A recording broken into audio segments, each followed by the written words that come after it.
नमस्कार दोस्तों, स्वागत है आपका एक बार फिर से एग्जाम ब्रोकर्स अपने ही यूट्यूब चैनल पर। और आज हम देखने वाले हैं, जैसे कि हमने रीजनिंग में बहुत अच्छे ट्रिक्स पढ़ी है, आज ऐसे ही हम आगे के क्रम में मैं आपको एक बहुत ही शानदार ट्रिक बताने वाला हूं। और वो ट्रिक है कैलेंडर की ट्रिक। जनरली हम क्या करते हैं, ये जो ट्रिक है ये आपके सभी गवर्नमेंट एग्जाम के लिए तो उपयोगी है ही, उसके साथ साथ ये ऐसी ट्रिक है दोस्तों कि जैसे मान लो आपको कम से कम ये तो पता होना चाहिए कि आपका जो बर्थडे है वो कौन से दिन था, या फिर आपसे कभी रास्ते चलते कोई भी पूछ ले कि इस दिन को इस डे को कौन सा दिन है, तो आपसे कभी भी कोई भी वार पूछ ले किसी भी डेट को बता करके, तो आप उसको कितने सेकंड में आंसर कर सकते हैं ये इसी के ऊपर है। हमें क्या करना है, ज्यादा से ज्यादा हम 10 से 15 सेकंड लेंगे और आप 10-15 सेकंड के अंदर अंदर मैं आपको एक ऐसी ट्रिक देने वाला हूं जिससे आप किसी भी डेट को आराम से उसको निकाल सकते हैं। ठीक है, तो उससे पहले हम शुरुआत करने से पहले आप लोगों से एक छोटी सी रिक्वेस्ट है, अगर आपने अभी तक हमारे चैनल को सब्सक्राइब नहीं किया है तो पहले चैनल को सब्सक्राइब कर लो, साथ ही साथ बेल आइकन को जरूर प्रेस कर लेना, क्योंकि आने वाली सभी वीडियोस की नोटिफिकेशन आपको टाइम पर मिलती रहे। ठीक है, तो आ जाओ स्टार्ट करते हैं बिना किसी देर के। देखो, मैं आपको जो ट्रिक बताने वाला हूं उसमें बस आपको एक फॉर्मूला याद रखना है। उसके बहुत सारे मेथड है निकालने के, तो लेकिन बहुत लेंदी मेथड है। आज जो मैं आपको बता रहा हूं वो सबसे सरल और आसान भाषा में बता रहा हूं। आपको केवल क्या याद रखना है, कोई भी डेट निकालना हो तो आपको 4 चीजें ध्यान रखना है।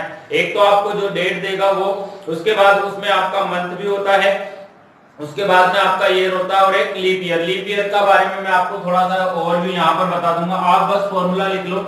फॉर्मूला क्या है, फॉर्मूला इज दैट कि आपको क्या ध्यान रखना है कि जो भी डेट दी जाए डेट, उसके बाद में आपको जो भी मंथ है वो मंथ, प्लस उसके बाद में जो भी ईयर है वो ईयर, प्लस लीप ईयर। ये जो लीप ईयर है इसको भी मैं समझाता हूँ, और डिवाइड कर देना है 7 से, यानी 7 से डिवाइड कर देना है। क्लियर है बात? अब देखो ध्यान से देखो, इसमें क्या करना है, ये लीप ईयर, बहुत सारे लीप ईयर के बारे में कंफ्यूजन हो रहा है, तो लीप ईयर को समझ लो। हमारे जो 2 ईयर होते हैं वो 2 टाइप के होते हैं, लीप ईयर और ऑर्डिनरी ईयर। ऑर्डिनरी ईयर वो होते हैं जिनमें 365 दिन होते हैं, यानी डेज की संख्या कितनी होती है, 365।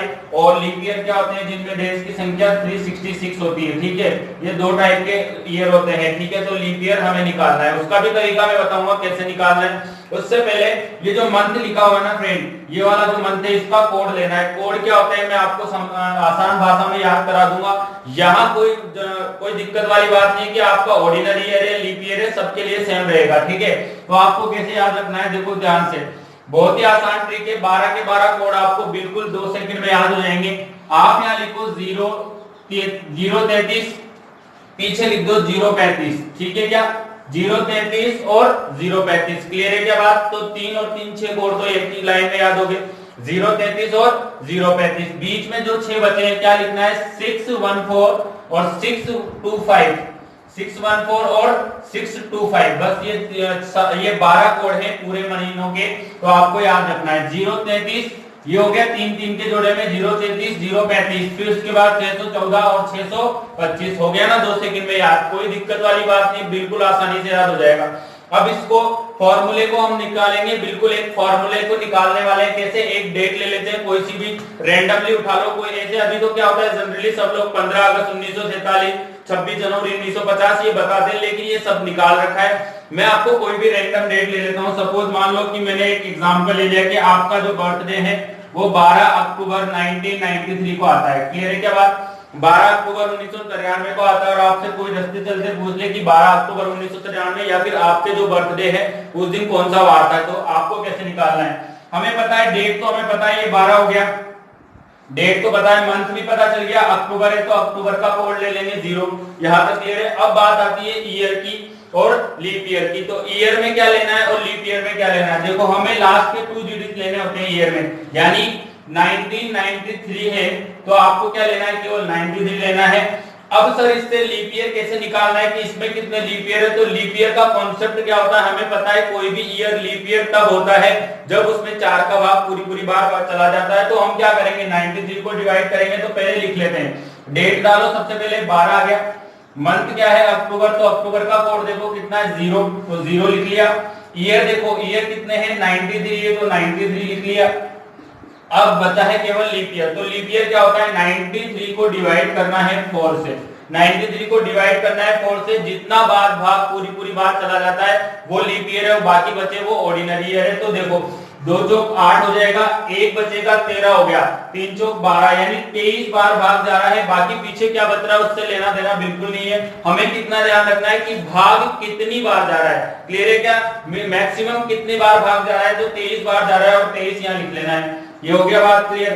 अब भाग लगाना है किसका, 7 का। सर ये 7 का क्या कॉन्सेप्ट है, 7 का कॉन्सेप्ट ये है कि आपके जो वीक में दिन कितने होते हैं 7, बाकी तो सब उससे ही बनते हैं ना, वीक बनता है, फिर मंथ बनते हैं, फिर उसके बाद में ईयर बनते हैं। ये सारी चीजें किससे बनती है, आपकी 7 से बनती है। तो टोटल डेज कितने होते हैं 7, तो इसलिए हमको क्या याद रखना है 7। अब हमें देखो क्या याद रखना है, इनको जोड़ा और भाग लगा दो, कितना आ रहा है जोड़ने पर 128 आ रहा है और बटे 7, ठीक है क्या, बटे 7 का भाग लगाओगे तो कितना आ जाएगा, 7 का भाग लगाओगे तो ध्यान रखना है, देखो 1 7 7, यहाँ पर एक बार भाग गया तो 5 बचेगा, यानी एक बार गया और 5 बच गया, यानी 58 हो गया। 58 हो गया तो 7 8 कितना हो जाएगा 56, तो 56 हो जाएगा। तो यहाँ पे हमें इससे मतलब नहीं भाग कितनी बार जा रहा है, हमें मतलब है भाग जाने के बाद शेषफल कितना बच रहा है। तो 58 माइनस 56 करेंगे तो शेषफल बचेगा 2, क्लियर है क्या। दोबारा देख लो, यहाँ पर अगर किसी को ज्यादा प्रॉब्लम आ रही तो 128, यहाँ पर एक बार भाग गया, यहाँ पे 7 और यहाँ पे 5 और ये 58, इसमें जाएगा 7 8 56, यानी कि यहाँ पर 2 बचेगा। हमें इससे मतलब है ना, इससे मतलब है ना, इससे मतलब है, हमें किससे मतलब है, शेषफल से। तो 2 बच गया। अब ये 2 कैसे बोलेंगे कि ये डे आ गया, हमको याद रखना है क्या, जैसे हमने ये याद रखा है, हमें पता है कोई भी जो पखवाड़ा होता है या कोई भी जो 7 डेज होते हैं उनमें नंबर डले होते हैं। कैसे नंबर होते हैं कि जैसे मंडे को 1 नंबर दिया, ट्यूसडे को 2 नंबर दिया, वेडनेसडे को 3 दिया, तो ये सारे के सारे डेज के नंबर होते हैं। जैसे मान लो यहाँ पर लिख लेते हैं, मंडे का हो गया नंबर 1, ट्यूसडे का हो गया नंबर 2, उसके बाद में वेडनेसडे का हो गया नंबर 3, थर्सडे का हो जाएगा नंबर 4, उसके बाद में फ्राइडे का हो जाएगा नंबर 5 और सैटरडे का हो जाएगा नंबर 6 और संडे का हो जाएगा नंबर 7, या फिर इसको 0 भी बोल सकते हैं क्योंकि 7 से डिवाइड करने पे 0 आ जाता है। तो यहाँ पर देखो आंसर कितना आ रहा है 2, और 2 किसका होता है, ट्यूसडे का। तो ये आंसर कितना आ गया आपका, ट्यूसडे। बिल्कुल क्लियर है क्या, ये आपको बिल्कुल क्लियर हो गया होगा। देखो 12 अक्टूबर 1993 को कौन सा दिन था, ट्यूसडे था। ये इतना टाइम नहीं लगेगा, ये बेसिक था, अभी समझाने में आपको इतना टाइम लगा। बाकी तो आपको क्या करना है, डेट डाला, मंथ डाला, ईयर डाला और लीप ईयर लिख के फटाफट जोड़ा और 7 का भाग लगा दिया। आई थिंक समझ में आ गया होगा। ये बात हो गई। बस हमें एक चीज और ध्यान रखनी है, क्या होता है, हमारे जितने भी लोगों के बर्थडे है ना, वो सब किस में होंगे, ध्यान रखना है, या तो 20वीं शताब्दी में होंगे या 21वीं शताब्दी में। कहने का मतलब, जैसे मैं क्या बोल रहा हूँ उधर देखो ध्यान से, मैं बोल रहा हूँ या तो हम लोगों का जन्म 1900 से 1999 के बीच में हुआ है, या फिर 2000 से लेकर 2099 के बीच हुआ है। और एग्जाम में भी ज्यादातर क्वेश्चन यहाँ से लेकर यहाँ तक ही पूछता है, क्लियर है क्या बात। तो ये जो पहला मेथड हमने लगाया ये इसमें लग जाएगा। अब ये 2000 से 2099 में भी यही लगेगा फॉर्मूला, तो लेकिन छोटा सा चेंज है, वो छोटा सा चेंज हम समझ लेते हैं एग्जांपल के माध्यम से। और एग्जांपल देखो ध्यान से, एक ले लेते हैं 2000 का एग्जांपल, ठीक है ना, ये हो गया 1900 का। 2000 का एग्जांपल ले लेते हैं। 2000 के एग्जांपल में हम क्या करेंगे, सपोज मैंने ले लिया यहाँ पर एग्जांपल एक कोई सा भी 15 अगस्त 2002 ले लिया। कोई सी भी रैंडम डेट ले सकते हो, कोई जरूरी नहीं है 15 अगस्त हो, कुछ भी ले लो, आपकी जो इच्छा है, सबका आंसर सेम आएगा। तो क्या करना है, देखो यहाँ पर मैंने लिख दिया डेट 15 अगस्त का, कोड देखो कितना है 2।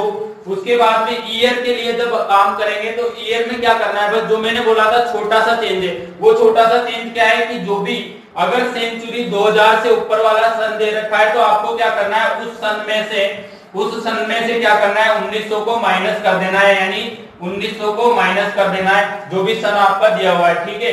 तो यहाँ पे मैंने माइनस किया, माइनस करते ये 2 आ जाएगा, ये 0 और ये 1 आ जाएगा, यानी 102। ये 102 क्या है, ये साल है और यही लेने हमें, तो 102 ले लेंगे यहाँ पे 102 ले लेंगे, तो ये 102 हो गया। अब हमें क्या निकालना है, 102 में ही भाग लगा के लीप ईयर निकालना है, क्योंकि अब हमने ईयर में ये लिखा है तो इसमें से ही लीप ईयर निकालेंगे ना। तो 102 में भाग लगाओ 4 का, और 102 में 4 का भाग लगाओ, 2 चौक 8, और उसके बाद में यहाँ पर कितना बचेगा, 5 चौक 20, यानी कि 25 बार भाग जा रहा है, यानी कि 25 तो क्या हो जाएंगे लीप ईयर। तो यहाँ पर 25 लिख दिया और बाकी तो सारा काम हमें पता है, बहुत आसानी से हो जाएगा। अब देखो कितना आ रहा है, टोटल जोड़ के देख लो इनको कितना आ रहा है, 5 और 2 7, 2 9 और 5 14, यानी 144 आता है। 144/7 करोगे तो डिवाइड करने पे कितना आ जाएगा? यहाँ पे बच जाएगा शेषफल 4 बच जाएगा। कैसे बचेगा सर? 2 2 सत्ते 14, ये 4 में भाग जाएगा नहीं, तो शेषफल कितना बचेगा? 4। और 4 अभी मैंने बताया था आपको, यहाँ पे 4 किसका कोड था? थर्सडे का कोड था, तो थर्सडे आ जाएगा, यानी कि गुरुवार आ जाएगा। क्लियर है क्या बात? यानी थर्सडे यानी कि गुरुवार आ जाएगा। ये हो गई बात। यानी 1900 से लेके 2099 तक आप किसी भी सन की डेट, किसी भी वार निकाल सकते हैं, किसी भी डेट को बहुत ही आसान से। फॉर्मूला क्या है? Date plus month plus year plus leap year. फटाफट ये ध्यान रखो। अब इसको याद कैसे करेंगे? 033 035 614 625, बिल्कुल आसानी से। आई थिंक आपको ये समझ में आ गया होगा। इस वीडियो के रेस्पॉन्स पे डिपेंड करेगा कि मैं कैलेंडर और क्लॉक के आगे की और भी शॉर्ट अच्छी ट्रिक दूंगा। ठीक है, तो वीडियो को ज्यादा लाइक करें और अपने दोस्तों के साथ शेयर करें, चैनल को सब्सक्राइब करें। Thank you.